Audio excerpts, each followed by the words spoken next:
Sekarang dengan adanya AI overview mungkin akan jauh lebih mudah ketika kita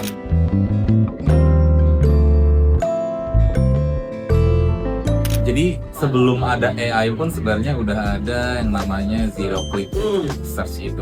Mungkin dulu kalau misalkan kita nyari tahu ibu kota Indonesia, nanti Google bakal ngasih kita jawaban langsung tuh Jakarta. Nah itu juga zero click karena informasi itu disuguhkan langsung oleh Google-nya. Jadi kita nggak perlu klik apa-apa lagi. Dulu juga ada yang namanya feature snippet, di mana itu ngambil summary atau satu section yang menjawab pertanyaan kita, dan itu diambil dari website orang. Jadi kita langsung dapat tuh jawabannya. Sekarang dengan adanya overview mungkin akan jauh lebih mudah ketika kita mempertanyakan satu pertanyaan di dalam search engine itu. Makanya mungkin orang cenderungan nggak ngeklik lagi ke website. Jadi yang bisa diukur itu dari sisi visibilitasnya aja. Apakah ada peningkatan impression di mana brand kita jadi salah satu yang ditunjukin oleh Google untuk menjawab kebutuhan user juga.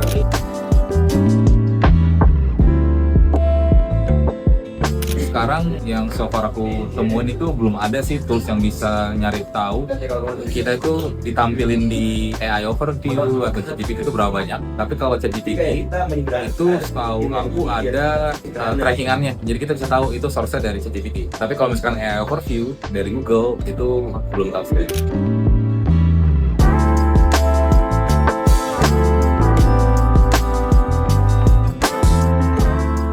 Pertama, harus ngebangun yang namanya topical authority. Jadi harus ngebahas satu topik secara mendalam dan nunjukin kalau misalkan brand kita tuh memang expert di topik itu.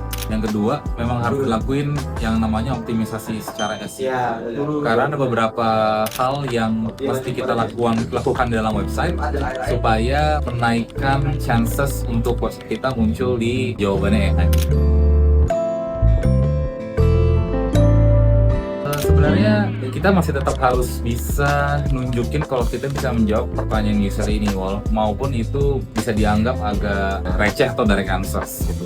Kita masih perlu tunjukin Google kalau kita bisa menjawab pertanyaannya. Jadi bikin konten yang oke mungkin dalam arti jawabannya benar, terus dalam, dan bukan yang kayak cuman comot-comot dari website lain bikin satu rangkuman, nggak gitu. Jadi beneran harus ada originality-nya juga, jadi supaya bisa increase chancesnya kalau kita tuh terlihat sebagai expertise. Sekarang sekian Odong hari ini. Terima kasih.